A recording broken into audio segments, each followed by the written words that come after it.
Yeah. Okay. Sorry about the delay, folks. We're conveying over there with Legislative Council, trying to see exactly what this bill's doing. I know those of you that have probably have read this bill may be as confused as I was. I actually had another attorney looking at it with me. So, enough being said. Senator Thompson, are you ready to present this bill? Go ahead. Let me see. Okay, yeah. You're on. Yeah. There we go. And Mr. Chairman, I bring before you Senate Bill 352. It should be SB 352/CSFA. Right. The bill simply does this. We know in the state of Georgia that we are the #1 place to do business. And during the times of COVID, we realized that we had a workforce that's been depleted. And now some would say we've come out of the COVID, some would say we're still in it. We've come out of the pandemic, so to speak. We are seeing gaping holes. In a couple of places that's been exposed is one is our healthcare and certainly in our law enforcement. And just the city of Atlanta could talk about that. And if you talk about law enforcement, it's hard to recruit. Many of the people that are our heroes in our communities, in our state, like our healthcare professionals, they are working 60 and 70 plus hours. And what we're trying to do is be able to recruit those kinds of professionals into our state. So if you come to our state, your spouse, they have an expedited consideration for their licensing. So in other words, we're not giving an expedited license for the firefighters or healthcare, but we want to do it for their spouse, just as an enticement, if I can use that word loosely, to be able to come to our state. We're doing anything and everything we can to bring those three verticals to our state to be able to fill those holes. And certainly we've worked on it in the Senate. I know that, we have to work on bills many times to be able to get it to the point where we feel like it's a good bill. That's what it says in the bill. And I've got beside me Mark, and Mark has been very diligent in working on this bill as well. If I can hand it off to him, Mr. Chairman. Sure, absolutely. Go ahead. Well, Chairman, members of the committee, my name is Mark Hyden, and I'm the Director of State Government Affairs for the R Street Institute, which is a free market think tank that supports limited, effective government in many areas, including occupational licensure reform. And that's why this bill is of special interest to us. Despite having a record low unemployment of around 2.6%, Georgia's facing some critical workforce deficiencies. Recent studies have shown that Georgia has the 5th lowest number of dentists, 5th lowest number of nurses, and 11th lowest number of doctors per capita. 79 Georgia counties don't have a gynecologist, 64 without a pediatrician, and 9 don't have a single physician. Now, these deficiencies were exposed and, in fact, even exacerbated by the pandemic, and the result left medical facilities in Georgia and their employees overworked and stretched to the limit. In the same vein, public safety is also facing a harrowing set of issues. A recent survey found that almost 90% of police departments have reported staffing shortages, and the Peach State is of no exception. A December report in 2020 found that the Atlanta PD was suffering mightily from these shortages, and the Georgia Sheriff's Association has also told me that rural departments are likewise struggling to fill their ranks. Meanwhile, serious crimes are on the rise. At the same time, local jurisdictions from Coweta County to Atlanta have announced firefighter shortages, putting Georgians further at risk. So over the past few years, the legislature has worked to alleviate a lot of these issues, and I appreciate their work, but we're still facing some of these problems, and we have little hope for immediate relief. According to a Georgia Chamber of Commerce report, for every 3 job openings in the state of Georgia before COVID, there was only 1 job seeker in our state. So the only short-term remedy is to encourage public safety and healthcare workers to relocate to Georgia, but certain regulations disincentivize them from doing so. It stands to reason that fewer first responders will consider relocating to Georgia if their spouses will have difficulties finding employment here, and thanks to occupational licensing requirements, they will struggle. Senate Bill 352 will simply help address this problem by expanding the Military Spouse Licensure Act to cover the spouses of healthcare providers, law enforcement officers, firefighters, while simultaneously ensuring that consumers are protected from unqualified and unscrupulous workers. So in closing, this measure is just as much about being proactive in recruiting the workers that we need here as it is being defensive.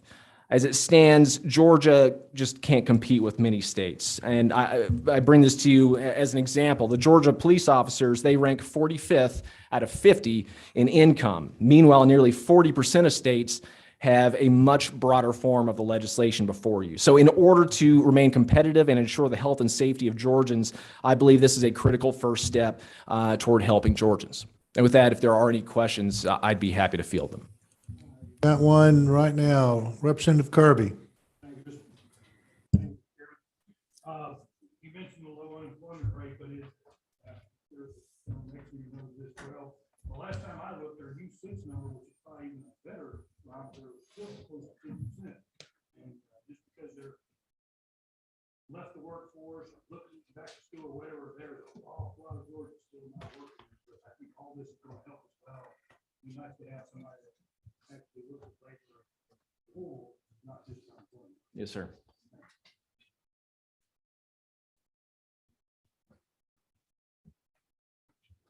Representative Williams, you got a question? Yes, thank you, Mr. Chairman.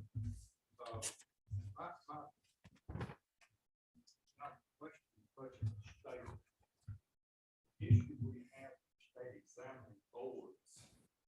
Those boards, we can pass legislation telling them what to do. The boards kind of function on their own. They can't bear the legislation. They pass rules. Those rules will go into effect to undo what we have done. And then we have to fight with going through legislation all over again. So that's an issue that's ongoing with state examining boards. We may fix it here, but when it gets to them, they decide they know more than we do. They know more than you do. They become self-serving and they create these rules, and these rules go into effect. And it's and they screw things up. We need to change something somewhere. Thank you.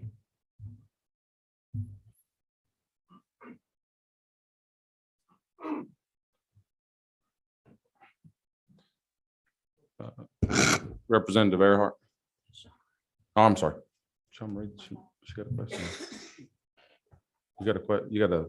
Yeah, as you know, I don't normally speak, but just thought I would take this point to provide a clarity on some education for the members here, that there is a process in Title 50 that allows for the rules and regs to be considered by the General Assembly. And there's a process, and I'd be happy to send y'all the actual law, that when they are promulgating those rules and regs, that notice of those proposed rules are not only posted on the website, but are also provided to certain members as decided by leadership of the General Assembly. And there is a process by which, if members of the General Assembly have an issue with those rules and regs, that they can go through and raise objections to those. And I'd be happy to provide that information to y'all in case there's changes or something y'all want to make in the future to that. But I just wanted to make y'all aware that that is available. Okay. Representative Earhart, do you have a question? Yes, thank you. Thank you so much for bringing the bill. I do appreciate it. Quick question here. I'm always a big fan of anything that makes it easier to recruit and retain public safety officials, firefighters. Oh.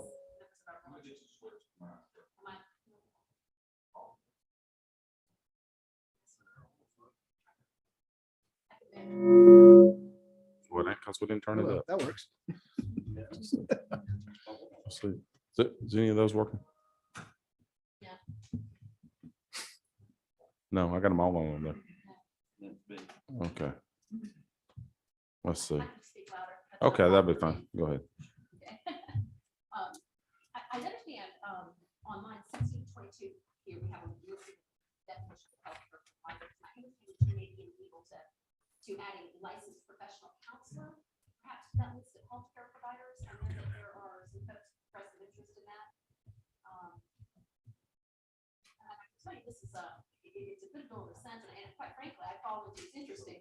My father was a military officer. He was assigned and relocated here to Georgia in 1977. My mother at that time was a licensed professional counselor, and I can understand. I remember her going through the process of licensure here in Georgia at that time, way back in the 70s. So I like the bill and would like to, when the time is right, senators able to that, I'd like to make a motion to amend the bill to include licensed professional counselor. Right now is not the time, but just hold that right there if you will. All right, we got some people who want to speak on the bill. Charles Craig. My name is Charlie Craig. I represent the Georgia Dental Hygienist Association. And we also think it's a good bill. And we would like to add dental hygienists to the list of healthcare professionals who will benefit from this bill. All right.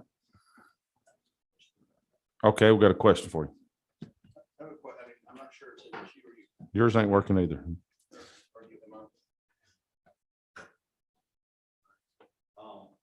So if we add dental hygienists to healthcare providers, the way I'm reading the bill, right? I think that was your request, right? Yes, yes. So if we add dental hygienists to healthcare providers, then a dental hygienist wouldn't get expedited license.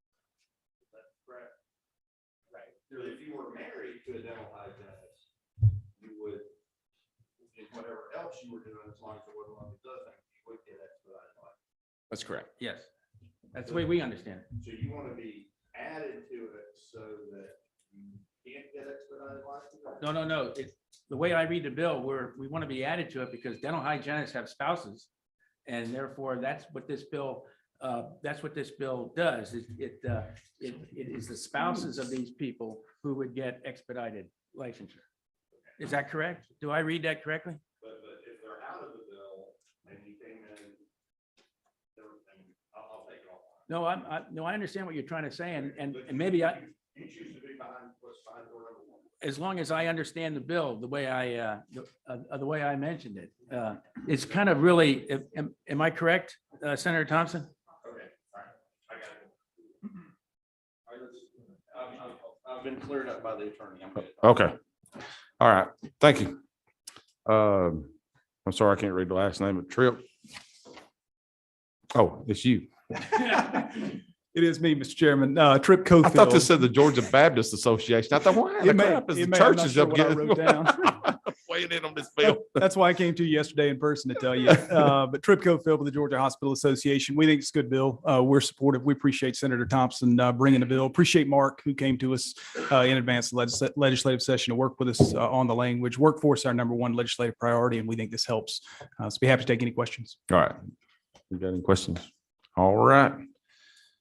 Buzz Brockaway, my friend that used to be in the legislature with us, decided to go Yes. get further and higher dreams in his life. Yeah.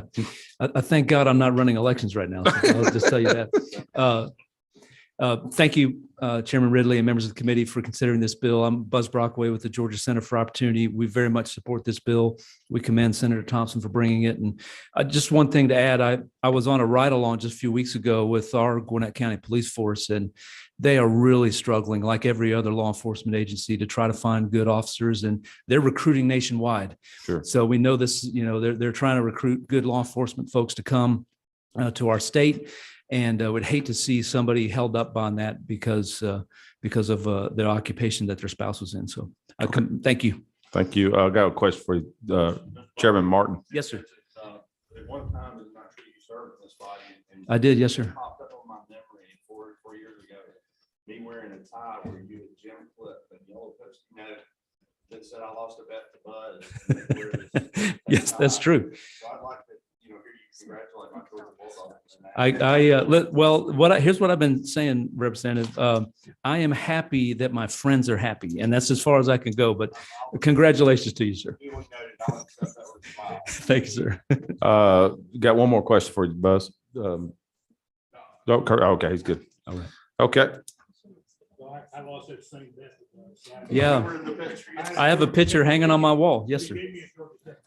And if you recall, I was wearing a Georgia Bulldog tie. So yes. All right. We'll move on here. Y'all can have a side note on that stuff. Oh, you got another question? Well, good Lord. That's what I asked you. You said no. Oh, okay. Go ahead. Are you to the? She's right beside you now. On line 52, it says, and established residency. Is there a legal definition of what established residency means?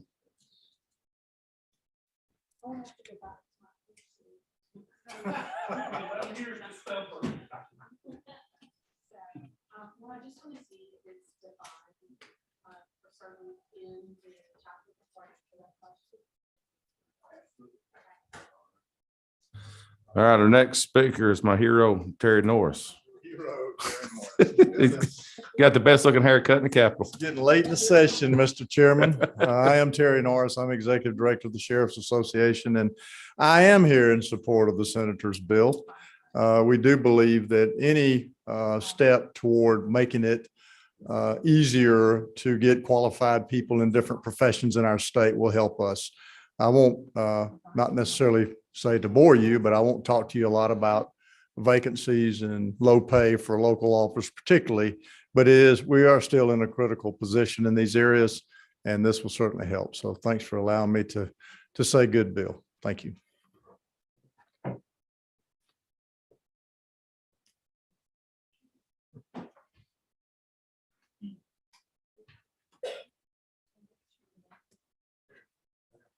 Okay. All right, got a question. I'm looking at law enforcement officer who is employed in another state. Does that mean post will recognize them automatically? Currently there are provisions in the post rules in the law that allows post counsel to look at the training credentials from another state and make a determination about how much training they actually have to comply with our minimum mandate of training. So yes, so this bill covers that as well. Yes, sir. Thank you. All right, next person, Tony West.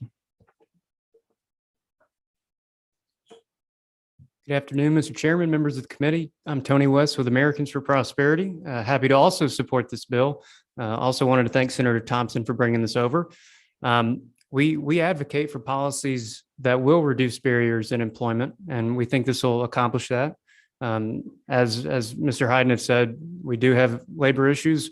As Mr. Norris said, public safety concerns when we don't have enough police officers. And obviously, if people want to come here, we want to make it as easy as possible for them to get to work as quickly as possible and not be waiting around unproductively wanting to get to work. They have a history of working well in other states, and we believe they can do that here in Georgia.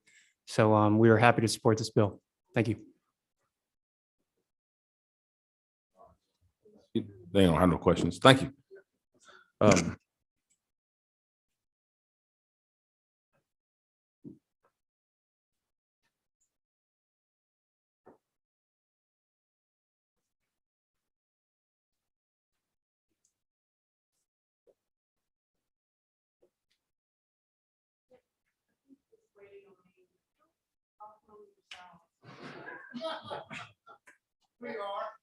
Or we can all work on microphones, or we can just. All right, we're going to be at ease here for just a few minutes. Y'all just hang tight.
Okay, wait. a minute.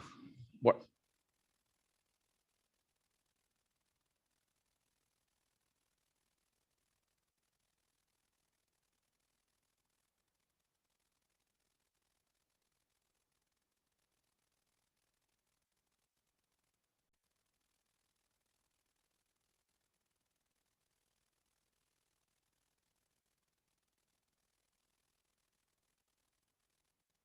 Okay.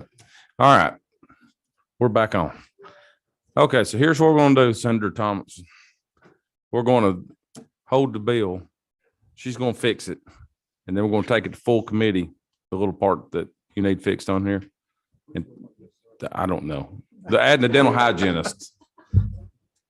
We got other people. She's wanting to, they're wanting to add the dental hygienist on. She's wanting to do that. She needs to fix the sentence in there. After talking with Representative Martin, we're, I guess, retracting that request. He thought they Yeah. had to be in that section to get expedited. Okay, So we're. so you're out. We'd like to So- retract Also, that. licensed professional counselors. Okay, so she's wanting to amend, are you okay with that? Yes, sir. Okay. All right, so Sean Marie's got to fix something, so we can add that in to that and then come back to full committee, just bring the bill to full committee on Thursday. Okay. Does that sound, or Tuesday? No, Thursday. I Oh. think we're gonna have one on Thursday. What, Jan? Tuesday, unless we do one, and we'll get everybody notified. So either this Thursday or next Tuesday, or next month, we'll have your bill ready. As your labor, I'm sorry. So is that okay with you? We did. I yield to the will of Yeah, the committee thank you. chairman. I You don't have. Oh, yeah. You don't have a bill in my Oh, committee. yeah. You don't have a bill in my committee, do you? hope nobody back home is watching how good I'm doing this. All right. So we don't have anything else. So at this time, we'll be adjourned.